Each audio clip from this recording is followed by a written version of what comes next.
जय श्री राधे कृष्णा। लक्ष्मी नारायण भगवान की जय। ओम नमो भगवते वासुदेवाय नमः। प्रिय भक्तजनों, जैसे कि आप जानते हैं आज गुप्त नवरात्रियों का 8वां दिन है। तो 8वें दिन में महाविद्या, माँ बगलामुखी और माँ महागौरी की पूजा की जाती है। 10 महाविद्याओं में 8वीं महाविद्या माँ बगलामुखी है। माँ बगलामुखी को पीताम्बरा भी कहा जाता है। माँ बगलामुखी के मुख से पीली आभा निकलती रहती है, इसलिए इनकी पूजा में पीले रंग का विशेष महत्व होता है। महाविद्या बगलामुखी को स्तंभन शक्ति की देवी माना जाता है। शास्त्रों में वर्णन मिलता है कि सौराष्ट्र में आए महातूफान को शांत करने के लिए भगवान विष्णु ने मां बगलामुखी की तपस्या की थी। भगवान विष्णु के द्वारा की गई तपस्या के फलस्वरूप मां बगलामुखी का प्राकट्य हुआ था। विशेष रूप से शत्रु और विरोधियों को परास्त करने या मुकदमे में जीत हासिल करने के लिए मां बगलामुखी की उपासना अचूक मानी जाती है। मां बगलामुखी की पूजा करने में कुछ सावधानियां भी रखनी पड़ती है, जैसे कि महाविद्या बगलामुखी की पूजा तांत्रिक पूजा होती है, इसलिए बिना किसी गुरु के निर्देश के इनकी पूजा नहीं करनी चाहिए। कभी भी मां बगलामुखी की पूजा किसी के नाश के लिए नहीं करनी चाहिए। मां बगलामुखी की पूजा में हमेशा पीले आसन, पीले वस्त्र, पीले फल और पीले ही नैवेद्य का प्रयोग करना चाहिए।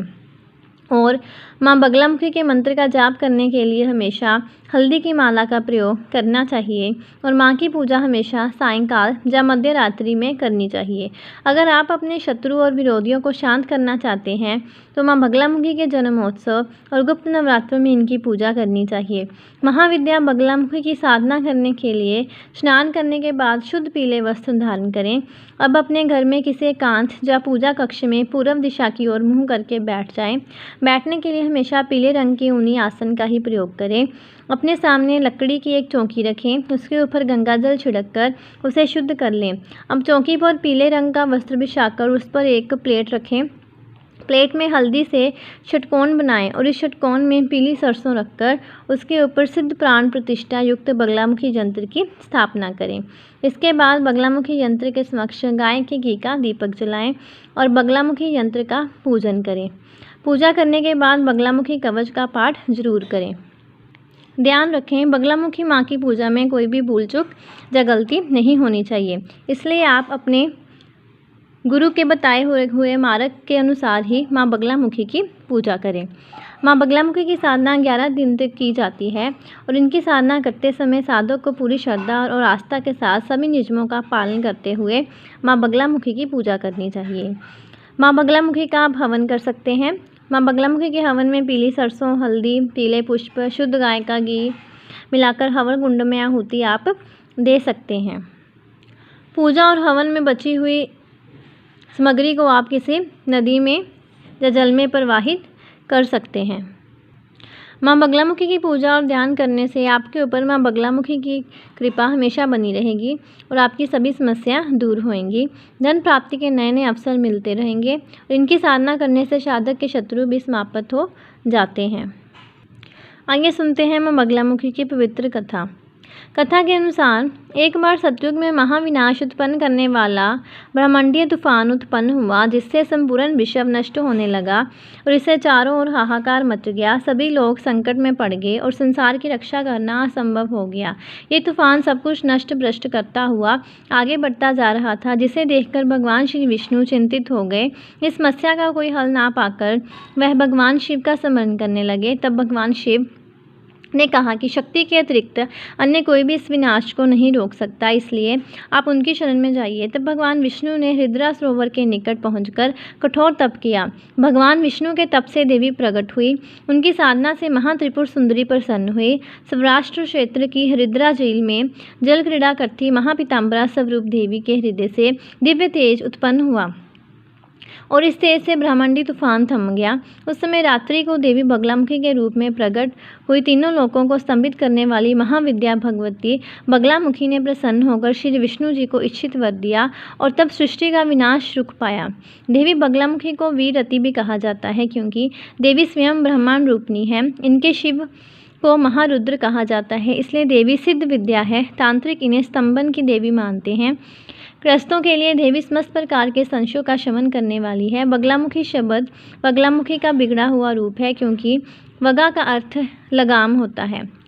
वल्गामुखी जानी जो दुश्मनों की जीभ पर लगाम कस। महाविद्या बगलामुखी स्तंभन शक्ति की अधिष्ठात्री भी है। जानी शत्रुओं का नाश करने वाली है।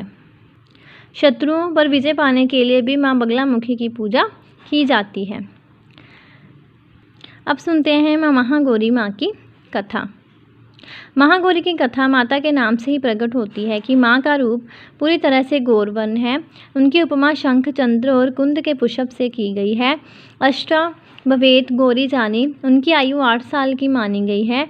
उनके सभी आभूषण और वस्त्र श्वेत होते हैं, इसलिए इन्हें श्वेतांबरा धरा भी कहते हैं। माँ की 4 भुजाएं हैं और इनका वाहन वृषभ है, इसलिए इन्हें वृषरूढ़ा भी कहा जाता है। माँ की ऊपर वाली दाहिनी भुजा अभय मुद्रा में, नीचे वाली दाहिनी भुजा में त्रिशूल धारण करती है। ऊपर वाली बाईं भुजा में डमरू और नीचे वाली भुजा में वर मुद्रा धारण करती है। माँ की मुद्रा पूरी तरह से शांत है। पति रूप में भगवान शिव को प्राप्त करने के लिए माँ गौरी ने कठिन तपस्या की थी। इस वजह से इनका शरीर काला पड़ गया था, लेकिन तपस्या से प्रसन्न होकर भगवान शिव ने देवी के शरीर को गंगा जी के पवित्र जल से धोकर कांति में बना दिया। उनका रूप गौर वर्ण का हो गया, इसलिए ये महागौरी कहलाई। पुरानी कथा के अनुसार शुभ और निशुंभ नाम के 2 दैत्य उत्पन्न हुए। वह परस्पर भाई थे। उनके तपोबल से प्रभावित होकर परमेश्वरी ब्रह्मा जी ने उन दोनों भाइयों को यह वरदान दिया था कि इस जगत के किसी भी पुरुष से तुम मारे नहीं जा सकोगे। तब उन दोनों ने श्री ब्रह्मा जी से प्रार्थना की कि पार्वती जी के अंश से उत्पन्न जो योनिजा कन्या उत्पन्न हो, जिसे पुरुष का स्पर्श और रति नहीं प्राप्त हुई हो और जो अलंघ्य पराक्रम से संपन्न हो, उसके प्रति काम भाव से पीड़ित होने पर हम युद्ध में उसी के हाथों में मारे जाएं। और उनकी इस प्रार्थना पर श्री ब्रह्मा जी ने तथास्तु कहकर उन्हें वह वरदान दे दिया। तभी से युद्ध में देवराज इंद्र आदि देवताओं को जीतकर उन दोनों दैत्यों ने जगत को अनीतिपूर्वक वेदों के स्वाध्याय से रहित कर दिया। तब ब्रह्मा जी ने उन दोनों के वध के लिए एक बार भगवान शिव से प्रार्थना की। ब्रह्मा जी कहने लगे, हे प्रभु, हे भोलेनाथ, आप एकांत में देवी की निंदा करके जैसे भी हो सके उन्हें क्रोध दिलाइए और उनके रूप रंग की निंदा से उत्पन्न हुई काम भाव से रहित कुमारी स्वरूपा शक्ति को निशुभ और शुभ के वध के लिए देवताओं को अर्पित कीजिए। श्री ब्रह्मा जी ने इस प्रकार प्रार्थना करने पर भगवान शिव ने एकांत में ले जाकर देवी पार्वती की निंदा की करते हुए मुस्कुराकर कहा कि देवी, तुम तो काली हो। तब सुंदर वन वाली देवी पार्वती अपने श्याम वन के कारण यह आक्षेप सुनकर बड़ी क्रोधित हो गई और भोलेनाथ से मुस्कुराकर समाधान रहित वाणी में बोली कि प्रभु, अगर मेरे इस काले रंग पर आपका बिल्कुल भी प्रेम नहीं है तो इतने लंबे समय से आप अपनी शिक्षा का दमन क्यों करते रहे? कोई स्त्री कितनी ही सर्वांग सुंदरी क्यों ना हो, अगर पति का उसके प्रति प्रेम ना हो तो अन्य समस्त गुणों के साथ उसका तो जन्म लेना ही व्यर्थ हो जाता है। और आपने मेरे जिस रूप रंग की निंदा की है, जिस रूप रंग की इस एकांत में निंदा की है, अब मैं उस वर्ण का त्याग कर दूसरा वर्ण ग्रहण करूंगी या फिर मैं स्वयं ही मिट जाऊंगी। ऐसा कहकर देवी पार्वती शैया से उठकर खड़ी हो गई और तपस्या के लिए दृढ़ निश्चय करके गदगद कंठ से जाने की आज्ञा मांगने लगी। इस प्रकार प्रेम भंग होने से भयभीत होकर भोलेनाथ स्वयं भगवानी को प्रणाम करते हुए बोले कि हे प्रिय, मैंने तो हास परिहास में आपसे ये बात कह दी थी। मेरे इस अभिप्राय को ना जानकर तुम कुपित क्यों हो गई हो? अगर आपका मुझ पर प्रेम नहीं होगा तो बताओ मेरा किस पर हो सकता है?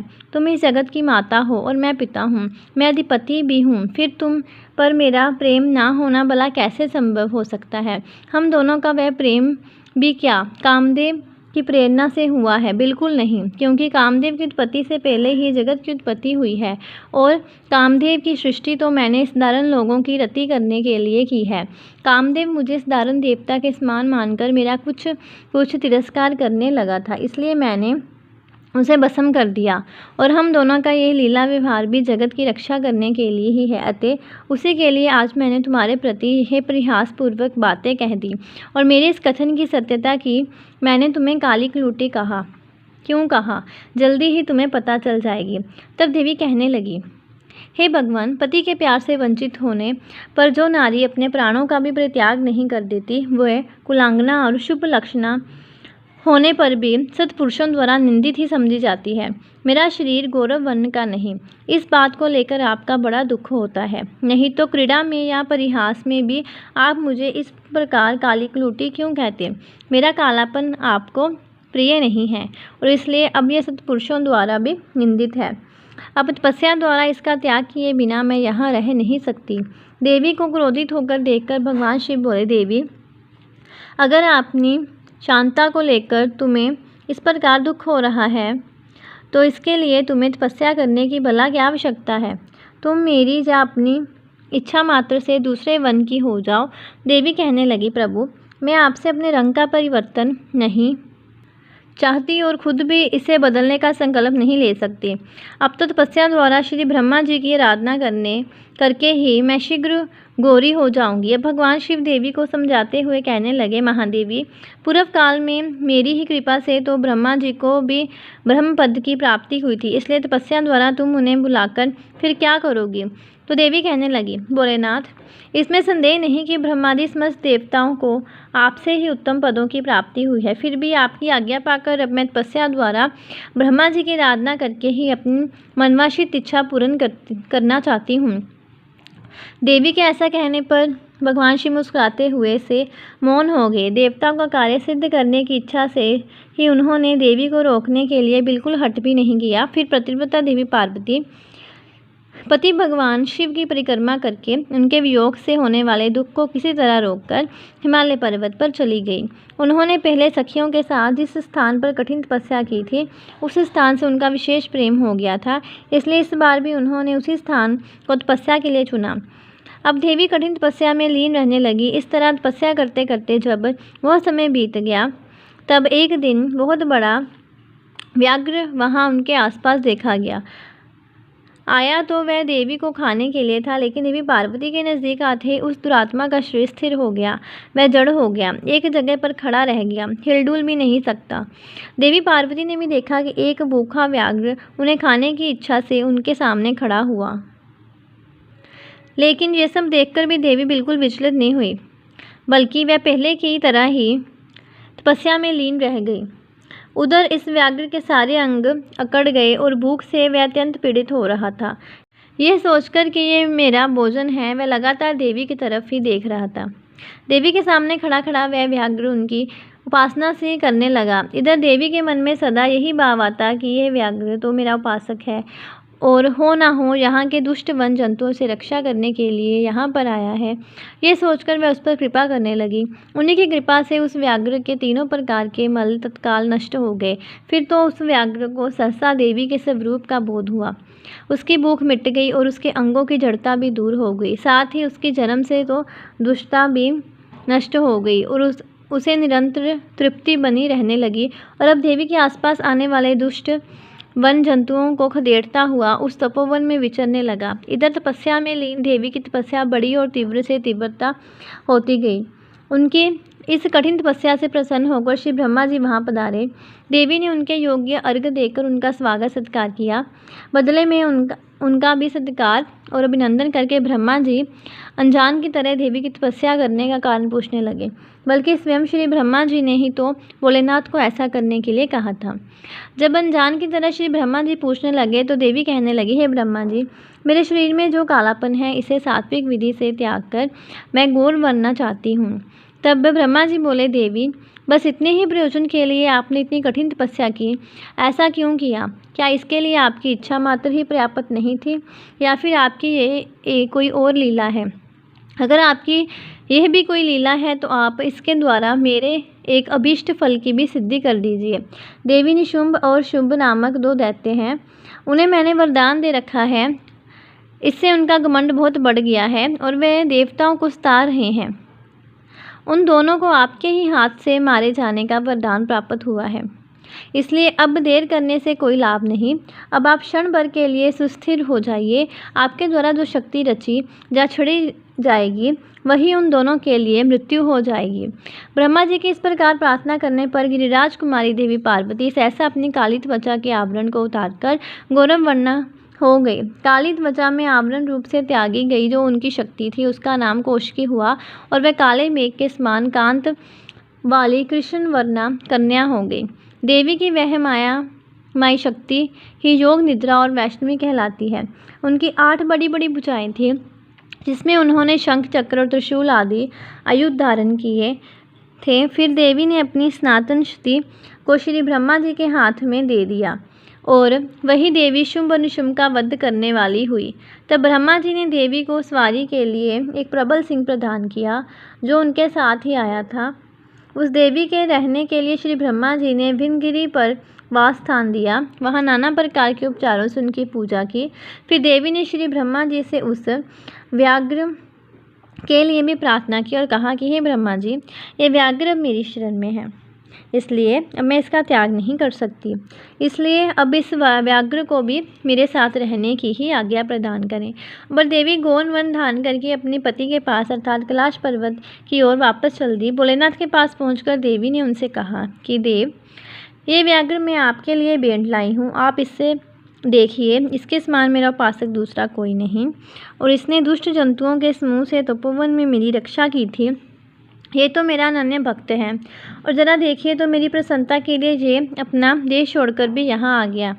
हे महेश्वर, अगर आपको मेरी आने से यहाँ प्रसन्नता हुई है और अगर आप मुझसे अत्यंत प्रेम करते हैं तो मैं चाहती हूँ कि व्याघ्र नंदी की आज्ञा से मेरे अंतःपुर के द्वार पर अन्य रक्षकों के साथ रहकर उन्हीं के चिन्ह धारण करके सदा स्थिर रहे। जब भगवान शिव ने कहा कि देवी, मैं अत्यंत प्रसन्न हूँ, फिर तो ऐसा कहते ही ये व्याघ्र उसी क्षण लचकती हुई स्वर्ण जटित बेद की छड़ी रत्नों से जटित विचित्र कवच सर्प की सी आकृति वाली शूरी और रक्षकोचित वेश धारण करके गणाध्यक्ष के पद पर प्रतिष्ठित दिखाई दिया। उसने उमा सहित महादेव और नंदी को भी आनंदित किया था, इसलिए वह व्याघ्र सोमनंदी नाम से विख्यात हुआ। बोलिए महागौरी मैया की जय, बगलामुखी मैया की जय। अब सुनते हैं दुर्गा मैया का चालीसा। नमो नमो दुर्गे सुखकर्णी, नमो नमो अम्बे दुखहरणी, निरंकार है ज्योति तुम्हारी, तिहु लोक फैली उजियारी। शशि ललाट मुख महाविशाला, नेत्र लाल बिकटी विकराला, रूप मात को अधिक सहावे, दर्श कर जन अति सुख पावे। तुम संसार शक्ति लैकीना, पालन हेतु अंदन धीना, अन्नपूर्णा हुई जगपाला, तुम ही आदि सुंदरी बाला। प्रलय काल सब नाशनहारी, तुम गौरी शिव शंकर प्यारी। शिव जोगी तुम रे गुण गावे, ब्रह्मा विष्णु तुम्हें निक दयावे। रूप सरस्वती का तुम दारा, देश बुद्धि ऋषि मुनि बारा। धर्यो रूप नरसिंह को अम्बा, प्रगट भई फाड़ कर खम्बा। रक्षा कर प्रहलाद बचाओ, हिरणाकुश को स्वर्ग पठाओ। लक्ष्मी रूप धरो जग माही, श्री नारायण अंग समाही। शीर सिंधु में कर्त विलासा, दया सिंधु दीजे मन आसा। हिंगलाज में तुम्ही भवानी, महिमा अमित न जात बखानी। मातंगी और धुमावती माता, भुवनेश्वरी बगला सुखदाता। श्री भैरव तारा जगतारिणी, छिन्न बाल भव दुख निवारणी। कहरी वाहन सोहे भवानी, लांगुर वीर चलत अगवानी। कर में खप्पड़ खड़ग विराजे, जाको देख काल डर बाजे। सोहे अस्त्र और त्रिशूला, जाते उठा शत्रु है शूला। नगर कोट में तुम ही विराजत, तिहु लोक में ढंका बाजत। शुंभ निशुंभ दानव तुम मारे, रक्त भी संखन संहारे। महिषासुर नृप अति अभिमानी, यही अगवार मिहि कुलानी। रूप कराल कालिका दारा, सेन सह तुम तही सहारा। पड़ी गाढ़ चंदन पर जब जब, बई सहाय मात तुम तब तब। अमरपुरी अरुबा सब लोका, तब महिमा सब कहे अशोका। ज्वाला में है ज्योति तुम्हारी, तुम्हें सदा पूजे नर नारी। प्रेम भक्ति से जो जस गावे, दुख दरिद्र निकट नहीं आवे। ध्यावे तुम्हें जो नर मन लाई, जन्म मरण ताको छुट जाई। जोगी सुर मुनि कहत पुकारी, जोग न हो बिन शक्ति तुम्हारी। शंकर आचार्य तप कीनो, काम क्रोध जीत सब लीनो। निष्ठिन ध्यान धरो शंकर को, काहू काल नहीं सिमरो तुमको। शक्ति रूप को मरम न पायो, शक्ति गई तब मन पछतायो। शरणागत हुई कीर्ति बखानी, जय जय जय जगदम्ब भवानी। भई प्रसन्नादि जगदम्बा, दई शक्ति नहीं कीन विलंबा। मोको मातु कष्ट दिगेरो, तुम बिन कौन हरे दुख मेरो। आशा तृष्णा निपट सावे, मोह मदादिक सब बिनसावे। शत्रु नाश कीजे महारानी, सिमरो इच्छित तुम्हें भवानी। करो कृपा है मातु दयाला, रिधि सिद्धि दे करो निहाला। जब लग जियो दिया फल पाऊँ, तुमरो जस मैं सदा सुनाऊँ। माँ दुर्गा चालीसा जो कोई गावे, सब सुख भोग परम पद पावे। देवी दास शरण्य जानी, करो कृपा जगदम्ब भवानी, करो कृपा जगदम्ब भवानी। बोले दुर्गा मैया की जय। ओम जय अम्बे गौरी मैया, जय श्यामा गौरी। तुमको निश दिन ध्यावत, हरि ब्रह्मा शिव जी। ओम जय अम्बे गौरी। मांग सिंदूर विराजत, टीको मृग मद को मैया, टीको मृग मद को। उज्ज्वल से दो नैना, निर्मल से दो नैना, चंद्र वदननी को। ओम जय अम्बे गौरी। कनक समान कलेवर, रक्तांबर राजे, रक्त पुष्प गलमाला, कंठन पर साजे। ओम जय अम्बे गौरी। केहरी वाहन राजत, खड़ग खपर धारी मैया, खड़ग खपर धारी। सुर नर मुनि जन सेवत, तिनके दुख हारी। ओम जय अम्बे गौरी। कानन कुंडल शोभित, नासागरी मोती मैया, नासागरी मोती। कोटिक चंद्र दिवाकर, राजत समज्योति। ओम जय अम्बे गौरी। शुंभ निशुंभ विदारे, महिषासुर गाती मैया, महिषासुर गाती। धूम्र विलोचन नैना, मधुर विलोचन नैना, निश दिन मदमाती। ओम जय अम्बे गौरी। चंड मुंड संहारे, शोणित बीज हरे मैया, शोणित बीज हरे। मधु कैटभ दो मारे, सुर भयहीन करे। ओम जय अम्बे गौरी। ब्रह्मा निद्राणी, तुम कमला रानी मैया, तुम कमला रानी। आगम निगम बखानी, तुम शिव पटरानी। ओम जय अम्बे गौरी। 64 योगिनी मंगल गावत, नृत्य करत भैरो मैया, नृत्य करत भैरो। बाजत ताल मृदंगा, और बाजत ढमरू। ओम जय अम्बे गौरी। तुम ही जग की माता, तुम ही हो भरता मैया, तुम ही हो भरता। भक्तन की दुख हरता, भक्तन की दुख हरता, सुख संपत्ति करता। ओम जय अम्बे गौरी। भुजाचार्य अति शोभित, वर मुद्रा धारी मैया, वर मुद्रा धारी। मन वांछित फल पावत, सेवत नर नारी। ओम जय अम्बे गौरी। कंचन थाल विराजत, अगर कपूर भांति मैया, अगर कपूर भांति। श्रीमाल के तुम्हें राजत, कोटि रतन ज्योति। ओम जय अम्बे गौरी। मांबाज की आरती, जो कोई नर गावे मैया, जो कोई नर गावे। कहत शिवानंद स्वामी, कहत हरि हर स्वामी। मन वांछित फल पावे। ओम जय अम्बे गौरी मैया, जय श्यामा गौरी मैया। तुमको निश दिन ध्यावत, हरि ब्रह्मा शिव जी। ओम जय अम्बे गौरी मैया, जय श्यामा गौरी। बोले दुर्गा मैया की जय। प्रिय भक्तजनों, ऐसी और कथाएं श्रवण करने के लिए चैनल को सब्सक्राइब करें, वीडियो को ज़्यादा से ज़्यादा शेयर करें। जय श्री राधे कृष्ण।